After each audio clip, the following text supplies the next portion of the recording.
Good afternoon, welcome. This is Neco, year 2018 English Objective Past Question. Question number 98. And to this question, the instruction says fill each numbered gap with the most appropriate of the options. And this instruction is to answer question from 71 to 100. And question number 98 says preventive dash are also available, which can be administered on a regular basis.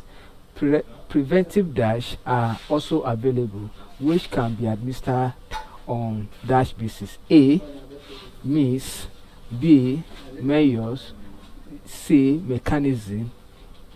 D. Methods. E. Rules. So preventive dash, and we say that this register is from disease,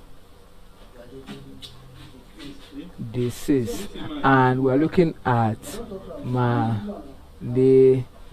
So there's always what we call preventive dash, and what we always refers to is preventive measures. So option B is correct. Preventive measures are also available, so option B is correct. Thank you and God bless you. Kindly subscribe for more of our videos.